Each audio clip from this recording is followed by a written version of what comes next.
Hello, world. Welcome to Rex Arthur TV.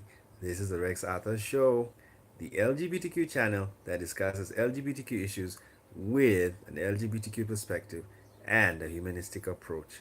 And today we are going to focus mostly on the River of Thought Lava Fikir section of the channel where we discuss our different philosophical views about life. And um, today I'm a bit philosophical, and political philosophy is my what I'm dreaming or thinking about right now. And so I decided to talk about something small, and this has to do with the different doctrines of the American presidents ever since the beginning of the 21st century. We have had roughly three presidents in the White House for this 21st century. And these three presidents have really affected the way the world has gone, because America is a superpower of the world. And if you want to know how the world is going, or you want to understand international politics and international power struggles, you need to look at who is the superpower. It's like when you want to know a human being, you don't know them by the fingers or the hands or the legs. You know them by the face, because it is facial description or that is most important. It tells you who the person is. So in the whole scheme of the world, the scheme of things in the world, the face of the world is America, as for now. And China is slowly rising, but it is not able to take over America's position as yet, because America still has strong military might, and America is well spread all over the world, and is in charge of very many things in the world. And that is why China is still is racing. And if we all knew Mandarin, believe you me, uh, we would it would be a new story. This 21st century is could be Chinese. Actually, I've written a book, and it is entitled "Whose Century?" And in that book, I'm trying to discuss who owns the 21st century. Is it going to be China or America? And it's going to end in 2000. We have 80 years to go. 80 years to go to finish this century. So we are waiting to see who is going to take over this century. And I think it's going to be China. I think. I think it's going to be China, but not now. Maybe around 2050, China would have taken complete control. And in the book, I kept on looking. There are different owners of the century. Some owners of the century, some are social owners of the century, some are economic owners of the century. So China will be the an economic owner of the century. That's what I see. But socially, it still will be the West, because the world is very Western, and people enjoy Western civilization. And this in the book, I said I postulated the LGBTQ um, movement will be the big social owner of the 21st century. It's an LGBTQ century, because now the and you know very well happened with India. What you saw happen in India, they now have the what do you call it, the LGBT, the gay sex was decriminalized, and it has changed India in a second. I was just seeing on Pink News, there is a movie that was banned because it was so gay, and now the ban has been lifted. And you know, Indian movies are beautiful. And what I'm seeing, that movie is gonna do very well. And so what is gonna happen? What has happened in India, another thing that has happened in India, Bollywood, which is the second largest movie industry in the world after Hollywood, is is has become LGBTQ. We're gonna see beautiful movies from India concerning gay people and the hijras, the transgenders, and also gay people are considered hijra, but primarily it is the trans people. So we're gonna see very, very. I can't wait for the movies that are going to come out from India, and that is going to be big because you know the movie industry is an education industry. It's an We are always learning. I think yes, it is in this channel that I talked about programming. We are always learning. We are always being educated. You don't have to be in a classroom to be educated. You just need to watch a movie. And so when we have movies that talk about LGBTQ issues, they are going to make people to understand LGBTQ persons. So what's going to happen in India within the next 10 years, 20 years, but let's put it at 10 years. These days, life is so fast. The number of allies will increase. That means the straight people who are homophobic will will now become allies. They will now understand gay people because gay people are telling their story. And then secondly, the LGBTQ persons who are in the closet will now come out of the closet. And so we're going to see a lot of celebrities, politicians who are gay, bisexual, transgender. They will come out and people will now understand, yes, so you are like this. So that's what's going to happen. It's already happened in the West. And you see in the West, Obama is the one who started it very well, and he appointed LGBTQ persons in the government. And I'll talk about that in another video. Let's focus on what we were talking about. We were talking about politics, the political doctrines in the 21st century, which is the Bush doctrine, the Obama doctrine, and now the Trump doctrine. And what instigated this video is the Trump doctrine, because I was seeing a news item that was saying, Ramaphosa of South Africa is going for South Africa first. South Africa is going through a very tough time. Unemployment is at 30%. And that is very bad for a country like South Africa. South Africa doesn't even have the population size of Nigeria. So imagine if it had the population size of Nigeria, South Africa would be in turmoil, complete turmoil. And it's just good that their population is manageable. So, but 30% is still a bad number for South Africa because if you notice when the unemployment figures are high, there are certain indices that are proportional to that unemployment figure. Number one, crime is high, you know. Number two, prison numbers is high. Number three, when there's no unemployment, there's low revenue. The government cannot make money and cannot get money from the people because very few people are employed.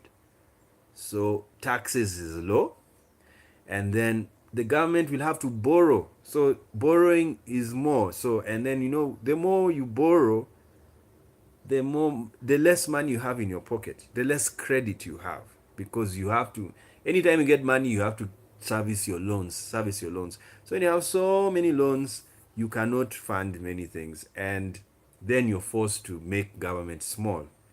And when you make government small again, you repeat the cycle again of little revenue and causing unemployment. So this is what's happening in South Africa. So Ramaphosa has decided to employ Trump's doctrine. And let's just first give an overview of the doctrines. Let's go to the first doctrine of the 21st century. That was the Bush doctrine. The Bush doctrine was the doctrine of interventionism and preventive war, whereby, and first of all, doctrines in political speak happens to be the foreign policy or the foreign values or international policy of a president, especially an American president, because America is the top dog of the world. And so Bush, when you remember September 11th happened, and Bush now decided that to fight the enemies, the terrorists, you go to their countries. It was preventive measure because what happened was America was open before 2001. I mean, the Arabs were traveling to America with ease. There was really no problem. And remember, even Bush father had already gone to Iraq and fought in Kuwait and all of this.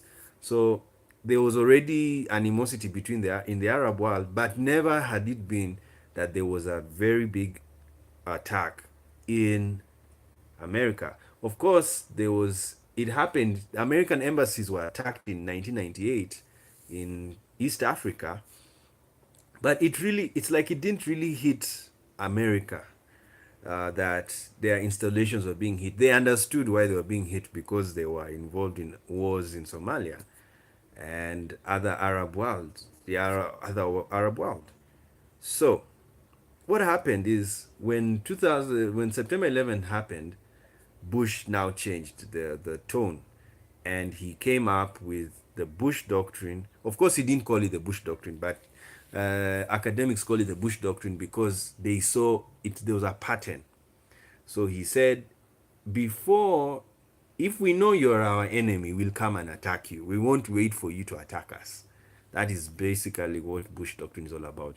And indeed, he did it. He went to Afghanistan because terrorists were also in Afghanistan. Osama bin Laden was found to be in Afghanistan. And he also went to Iraq because Iraq also was antagonistic to America. So they went to those wars, and lo and behold, Saddam Hussein was removed, and of course, America lost very many soldiers. And then in Afghanistan, the war still didn't end because the Taliban is very strong, but they kept troops there. And then remember, he had the troop surge. He kept on adding troops, kept on adding troops to because that was Bush way of dealing with international problems. He believed in interventionism, direct interventionism, and he believed in troops.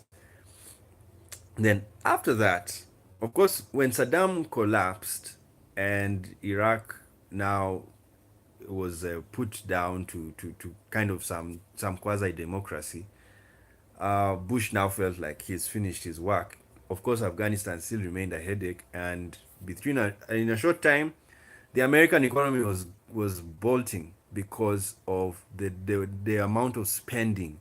Every time you're losing soldiers, war is very expensive. You don't go to war when you don't have money. No, please go to war when you have money.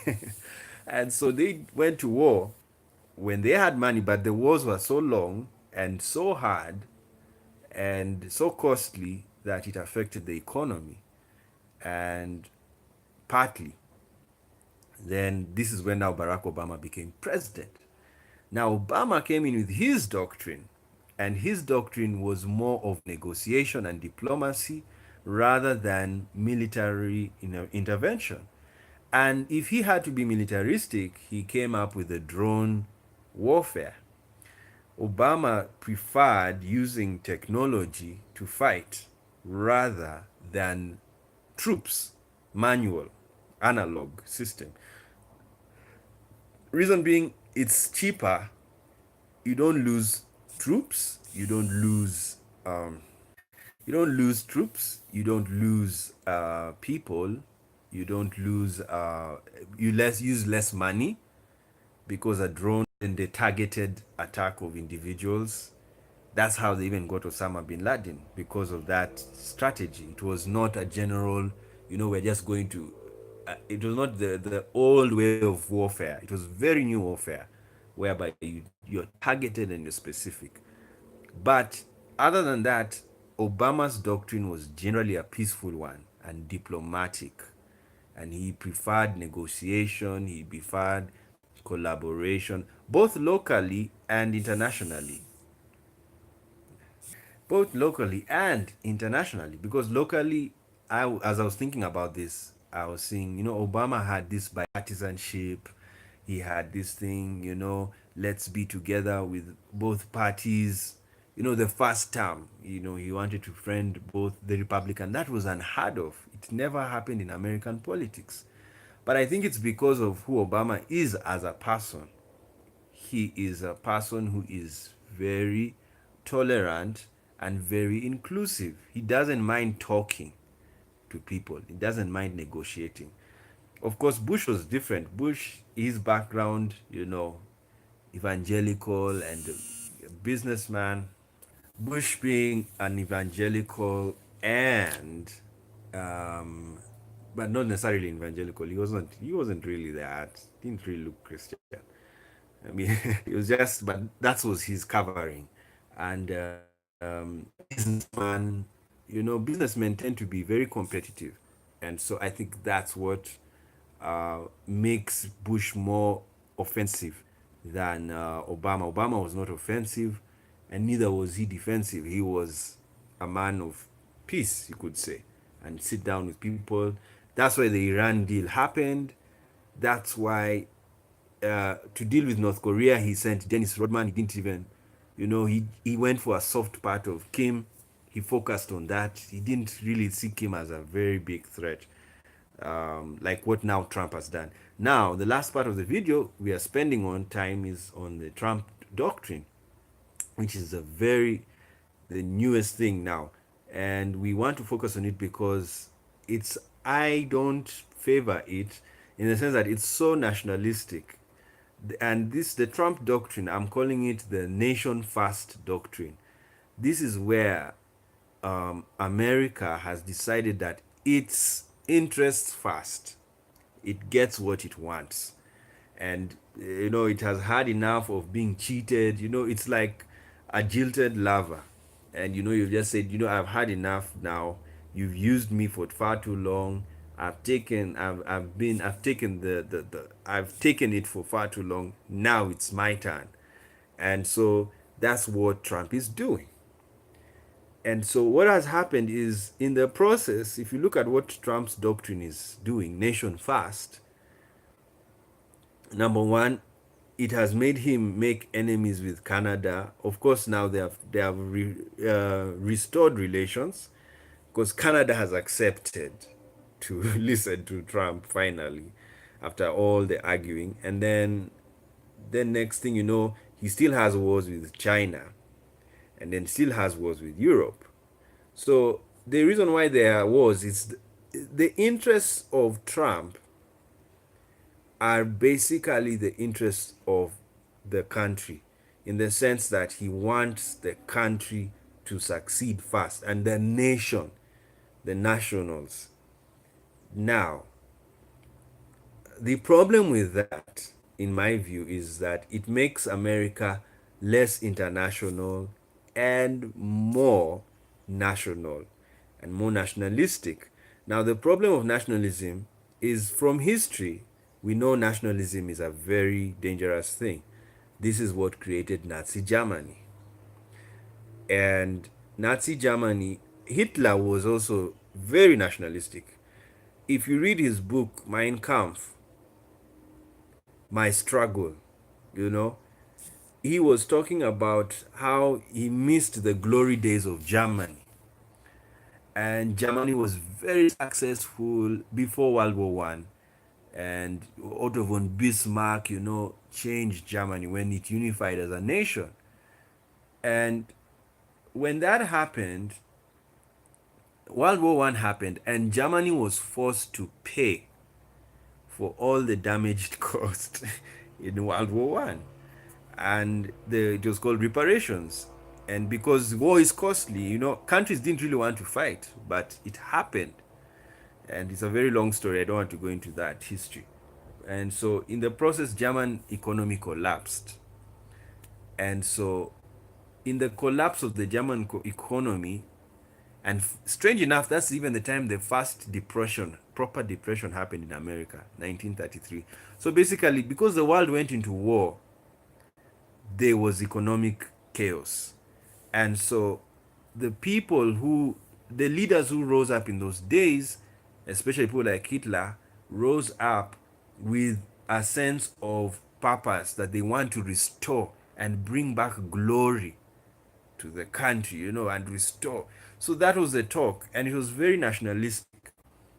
Now, the problem of nationalism, unlike internationalism, is nationalism creates room for xenophobia and fear and racism. Basically, nationalism means it's my people first. So if you're not my people, then you will not get a chance of the cake. That is what nationalism is. And it's a it's a slippery slope. Anybody can fall into it. Anybody, if you're not careful. You have to be consciously international. That's why countries have embassies. The reason why you have embassies is to keep that international feeling. The reason why United Nations exists, and it's weird, it's called United Nations, you know. I was joking on Twitter that it sounds like United Nationalism. Yeah, because when you say United Nations, very many nations have, every nation has its nationalism, has its nationalistic tendencies. So that's just a philosophical argument. It's not, but it's not the truth. But anyway, the United Nations is an international organization. It is not a national organization. International.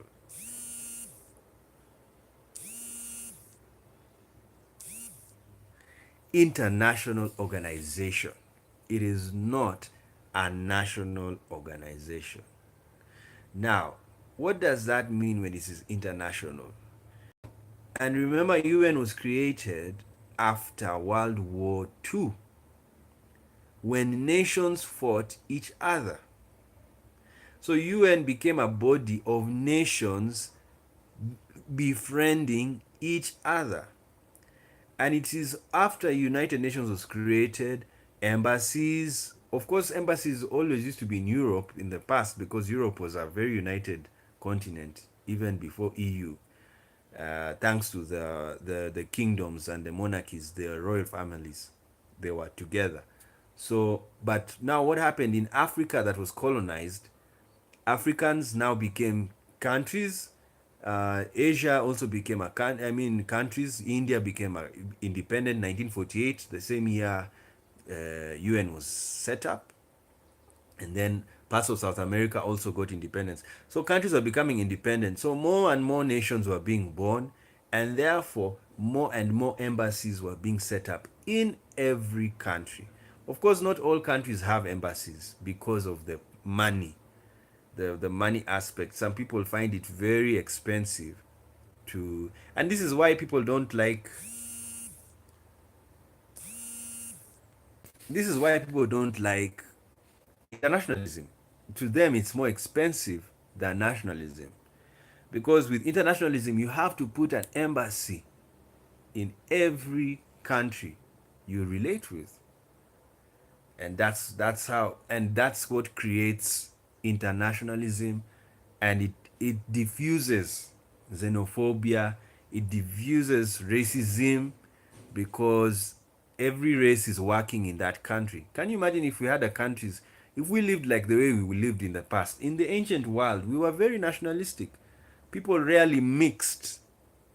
There was rare racial mixing. You see why Obama is a very important figure in world politics.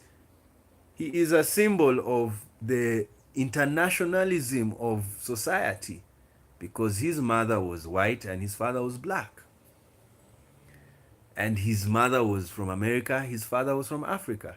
So there was that diverse exchange and understanding. And then I am very happy with Obama's life. I mean, he went to Asia. He studied in Asia, and he came to Africa. Even the time he visited his father's home, and then he lived in America, and he lived with his grandparents. Obama is a symbol of international, and the international citizen. He's a global citizen, and that's what all of us should be. And you see, it affected Obama's doctrine. He's very diplomatic. He negotiates, he talks to people of every, because he has met everyone. He has met Muslims, he has met Christians, he has met atheists, he has met white people, he has met black people, he has met yellow people, he has met Chinese in his life, you know. And so I mean, he's been with gay people, transgender. He's been with what he was. He's every a man of all nations. Also, another book I've written. He was a man of all nations, just like we had the book A Man of All Seasons. He was a man of all nations, and this is what all of us need to be. But for Trump, you see, Trump doesn't have that history of Obama, and so his history shaped his politics, and that is why he's very nationalistic, because Trump, I mean, though at least Trump got married to Melania, who happens to be also a foreigner, so he's kind of international. And being a businessman, a very peaceful businessman, in the sense that he has even businesses in Dubai and everywhere. So showing you that he's really not concerned about, religious divisions, because some people who are very they are business people who are very narrow minded, and so they can, like, if they are Muslims, I will only do business with a Muslim, you know, and I won't do business with other people. And then, or if I'm a Christian, I will only do business with a Christian. That to me is a bit narrow minded. You need to be very free as a businessman, because you'll make money. More money is made when you are more liberal and more open. So, but apart from being liberal in business, for Trump, politically, he's very nationalistic. And I think it's because of what he was seeing happening in America. That now, when America has become more international under Obama, nations were coming to stay there, and you see the Hispanics, they're increasing in number. So now Trump is feeling a bit of threatened by this mixing, the cultural mixing that's happening in America. So that is why people are running back to the Puritan politics, Puritan nationalism, whereby you want only Americans, only Americans, and preferably Christian Americans, to be in America and to work in America. The rest, we do not know you. So now, as we've concluded, just showing you what Trump is doing, the nationalism aspect. Now look what's happening in Poland. It's the nationalists who are in charge of Poland, and they are they love Trump. They're even going to call they want to name a town after Trump, because they value his philosophy of nationalism, of putting your nation first. It is patriotism that is being flaunted. Then now look at Ramaphosa of South Africa. He is also on the nationalistic path by saying put South Africa first. So I understand, when you look at nationalism, it's not that it is bad in essence. I mean, it's very important for you to make your people get jobs and have a good life. But I am of the view of a humanitarian international system. That's my philosophy. My philosophy is, if you come and live in my country, you should be treated well, just as the one who is indigenously in that country. Why? Because when people are treated well, the economy flourishes. I don't believe in the fact that if you give nationals a good life, then it means the foreigners will suffer. That's not my politics. Or if you give foreigners a good life, then the nationals will suffer.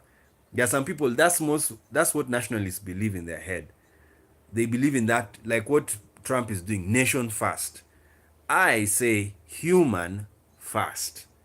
When you say human first, it means everybody who lives in your country, whether he is white or black, gay or straight, young or old, they deserve a good life. That's the Scandinavian system. The Scandinavian system is a human first system, whereby everybody is taken care of, everybody gets welfare, everybody is considered. There is no discrimination at all. But if you have a nation first policy, it means if you're a foreigner in that country And sometimes people are foreigners by default and by involuntarily. They have run away from chaos from their country and they've come to stay in your country to work, to continue with life because life has been disrupted in their country.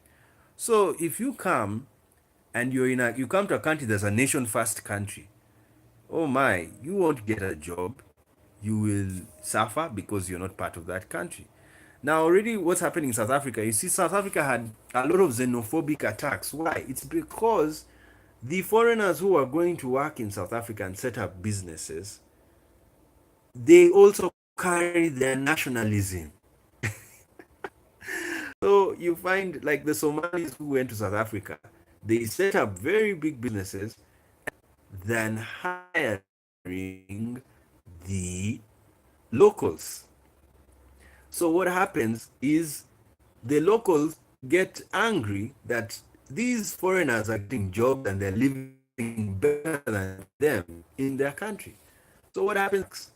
That's what happens. Now, at least in America, life is a bit bearable. So you don't really find the xenophobic attacks because even the national is living well. But if Trump does social welfare, oh, it's gonna be war because the and unless, of course, what he's trying to do is number one, reduce the number of foreigners by having strict immigration policies. Therefore, the foreigners will reduce coming to America, and then give jobs only to Americans. That is his strategy. But my strategy is different. My strategy would be number one, give incentives to companies that are giving jobs to people, both nationals and non-nationals. And because mine is human first, it's not nation first. I'm an internationalist. I believe that because we are all humans, a human can live anywhere in the world, even biologically. There is no human who can live on Mars. Not yet. We haven't found the way to live in Mars. Because even if we live in Mars, we will live in a cocoon that has oxygen. Yes, but when you step out of Mars, you'll die because the gases do not support human life. So it's only Earth that supports human life. If it was that when I go to America and I stop breathing, then I cannot go to America. I don't belong to America. But if I can go to America and I continue breathing air, I don't need masks, then I belong to America. If I go to China and I still breathe, I don't need a mask to breathe, then I mean, that's my home. Yes, I'm an internationalist. And I prefer internationalism. It's more peaceful, it's more engaging, it's more rich because we exchange diversity. Diversity is monetary. It's very, because diversity encourages uniqueness and people can mix things. Of course, the problems with diversity is that it can complicate systems because you can't understand somebody who is so mixed up. It's very hard, and but it's better than the nationalism we're having because nationalism. What happens in nationalism, as we conclude, purging, removing people. If you are not a national, get out of the country. I remember Tanzania did that. They chased Burundians who were running, seeking refuge in Tanzania, and they said, go. That's not how you do it, in my view. That's too nationalistic. Yes, we should encourage internationalism. We need to encourage everybody to mix and freedom of movement. And as I said, I'm going to do a video, not this at the time when we are celebrating the UDHR 70 years of that brilliant and beautiful document. And we're going to give our views. And that's why I prefer pushing UN. UN should be the leader of the world, not America. Because you see what has happened. America is the leader of the world, but guess what? It has become nationalistic. So what does that mean? When the leader of the world becomes nationalistic, 80% of the other countries will also become nationalistic. But if you have a leader who is forever international, all 80% of the nations will be international by default, because that's how they'll deal with you. Now, I've already told you what's happening. Look at Trump's doctrine. It is gaining traction. Poland in Europe is saying yes. South Africa is saying yes to Trump, the first nation first. And if it spreads like a wildfire, the world is doomed. We'll all be living in nation blocks. And within a short time, UN would have collapsed. Because what's the use of UN if nations can't work with each other? You see? What's the use of EU? EU will also collapse because of the nationalism. Actually, France was saved from collapsing the EU because Marina was Le Pen was a nationalist, ultra nationalist. So what was she going to do? She was going to make sure no refugees come into France.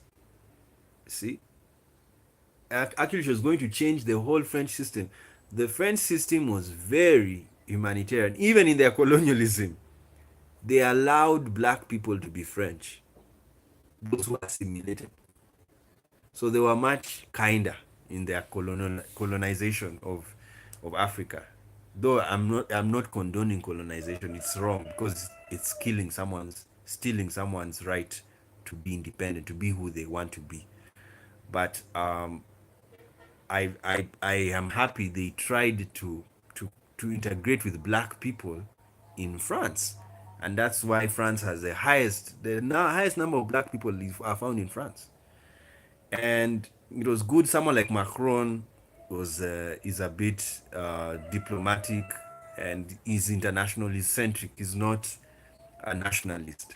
So when you have nationalists in power, they destroy international organizations. So that's why I'm saying what's happening in Poland now, if it spreads in Europe and already spreading, that's the end of EU. It's gone. Yeah. So the way America destroyed USSR, now EU is also going to hit the deathbed because of nationalism. Because guess what? Even USSR collapsed because of nationalism. They just told people, just put yourselves, you belong, you are Latvians, you are what, you are there, just, you're a nation.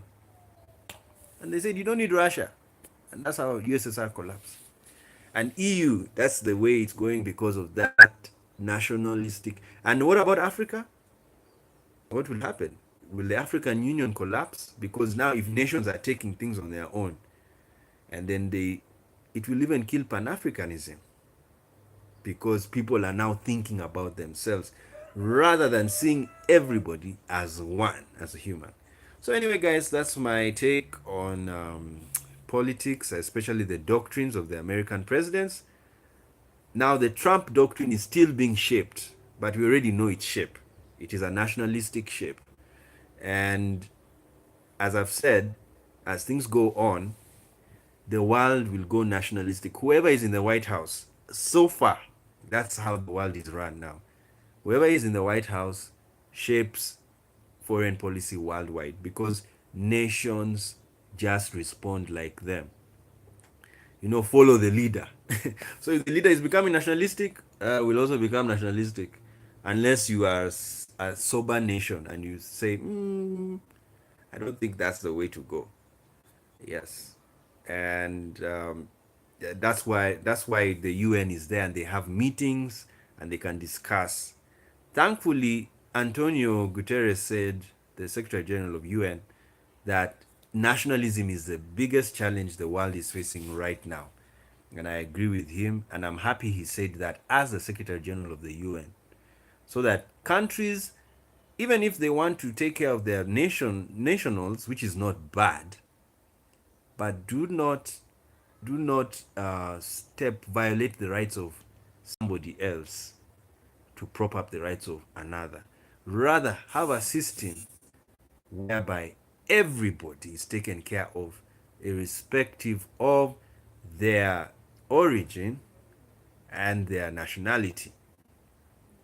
And of course, even if you put, of course, there'll be favoritism. Like, if you're an indigenous person and you're a national, yes, You need more benefits, less taxation, all of that. That's okay, but do not do not be so nationalistic to the point of purging and removing investors, removing foreigners who are working in the country for the good of that country to grow. And then also for the foreigners who come in, don't bring your nationalism. Yes, because that's what's happening in most of Africa and other parts. And even this is what happens to the Arabs, when they go to Europe, they now put, instead of integrating with the locals, they build their own system. So it's like, I thought you came to know us and be friends. That's what's happening in Europe. That's why there's a lot of antagonism between the Western lifestyle and the Arabic civilization. Okay, guys, see you.